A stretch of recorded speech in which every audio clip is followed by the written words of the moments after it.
大和市にある泉の森を出たところです。今回は台湾人少年校の慰霊碑などを訪れます。あなたのチャンネル登録が旅の始まりです。さあ、新しい景色へ。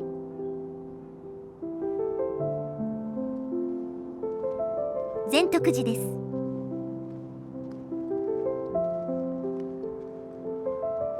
ちょっとアスファルトで舗装しすぎではないかね。管理は楽だろうけど。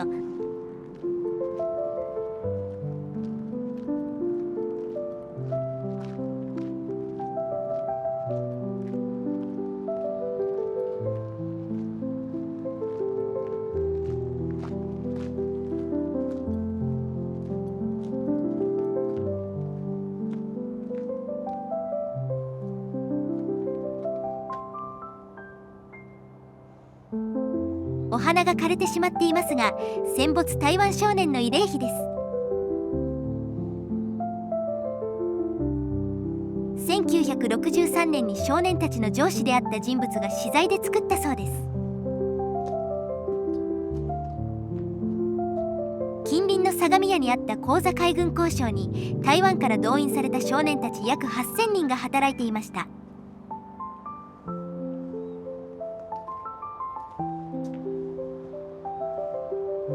今でいうと中学生や高校生くらいの年代、重労働の区域で大変苦労されたそうです。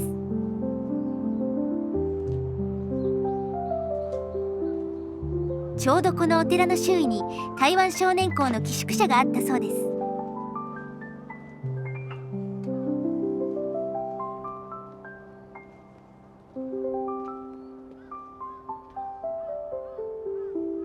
戦後は一部が暴徒化して三国人として振る舞ったそうですが、美談しか書かれていないところが多いですね。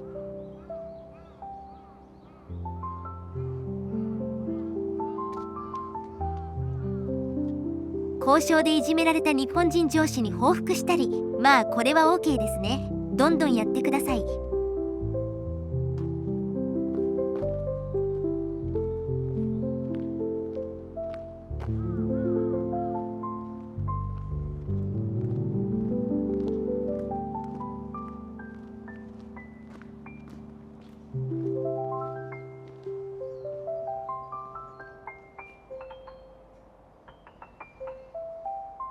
選抜して優秀な子どもたちを集めたって言うけど、選抜も相当ザル試験だったことでしょう。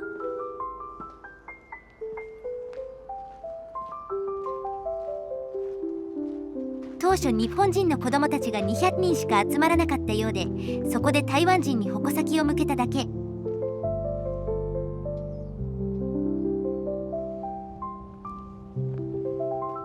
美談に持っていく方が難しい。戦後に報復に出た気持ちもわかります。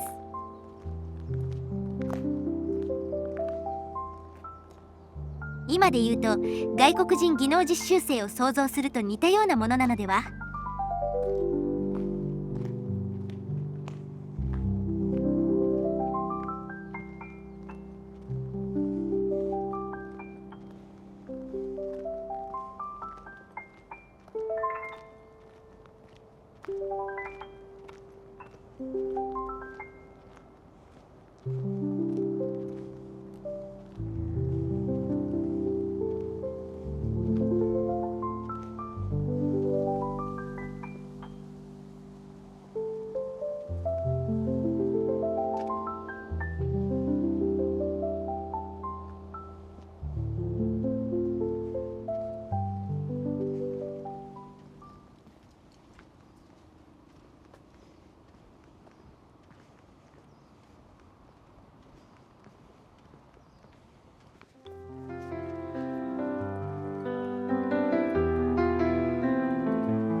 この辺りに当時は寄宿舎があったのですかね。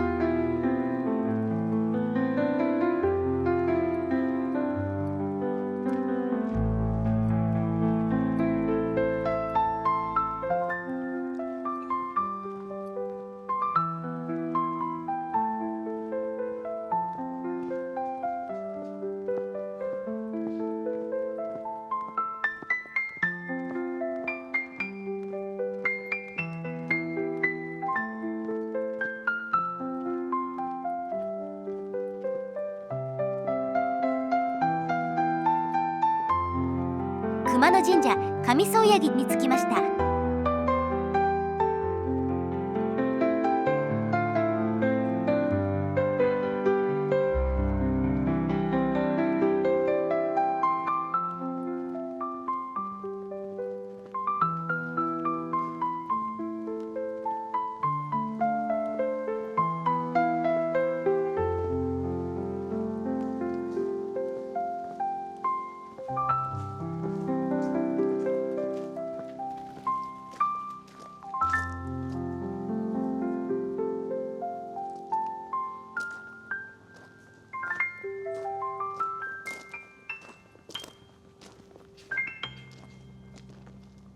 当時は台湾の少年たちもここにお参りに来ていたのだろうか。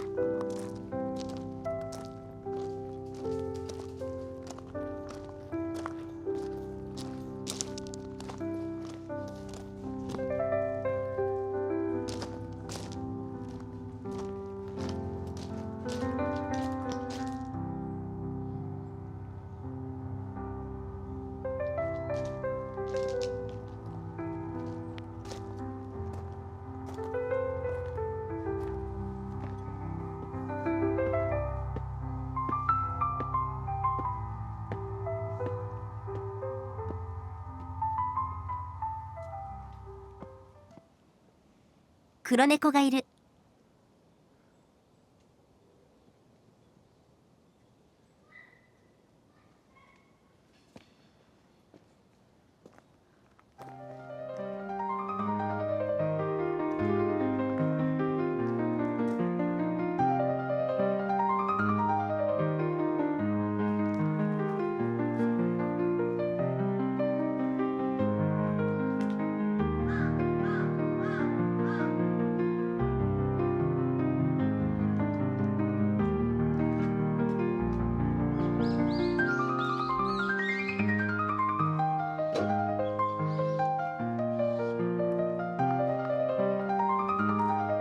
黒猫がついてきている。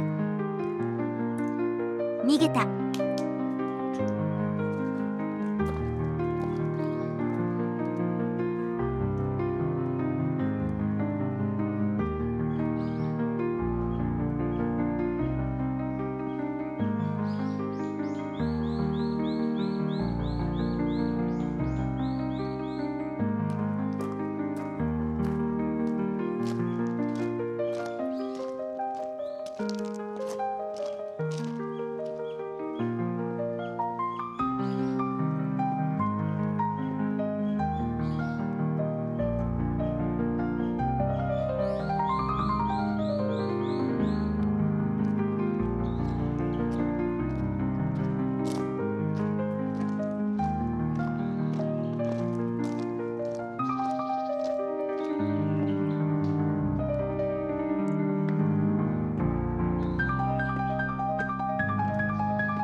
紀元2600年でいいのかな。西暦でいうと1940年。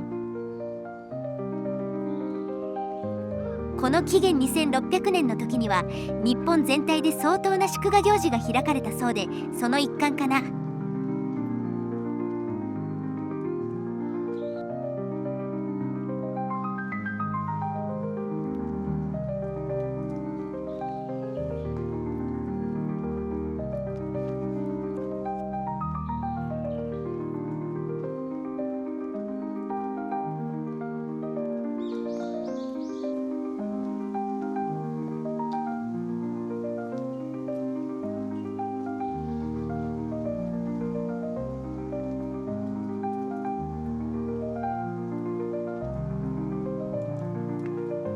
バーベキュー禁止の看板。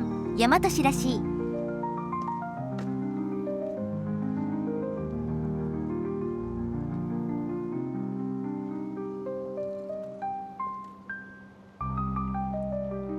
引地川、さっき源流を通ってきたね。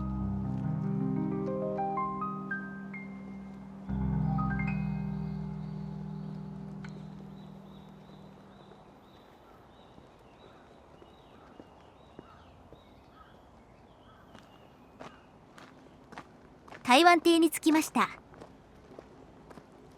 1993年に当時の台湾少年校の人たちが出資して建設されたそうです。当時50年ぶりに第二の故郷と呼ぶ日本に訪れたそうです。人生の一番の青春時代を日本の戦時下の重労働で過ごす。申し訳ないね。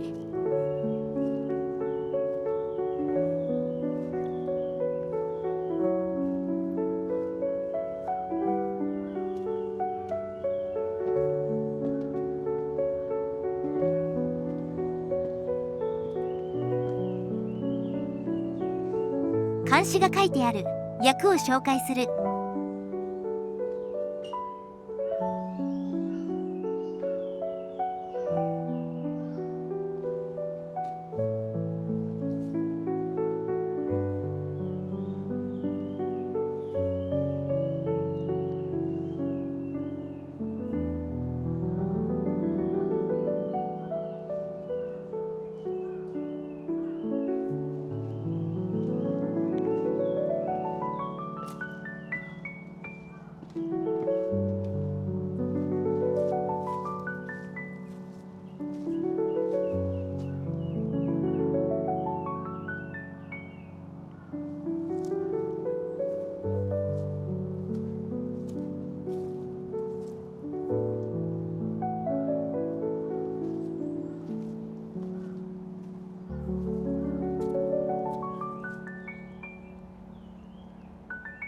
高台に登って東の空を眺めば遮るものもなく、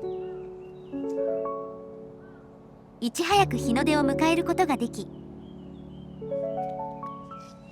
声高らかに歌えば臆せずと心は晴れ、塀に座して白雲の流れるを見、育ち残ったたくましい松を見れば、自分もまだくじけない凛とした志を抱ける。当時の台湾少年校たちが見た景色、思いを表した詩なのですかね。1945年時点で18歳として、現在では100歳近い。もう生きている方も少ないことでしょう。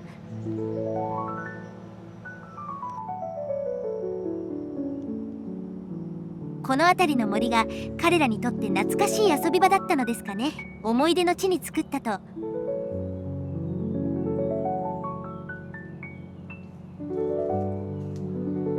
では本日はここまで。ご視聴ありがとうございました。あなたのチャンネル登録が次の旅の力です。いいねも応援になります。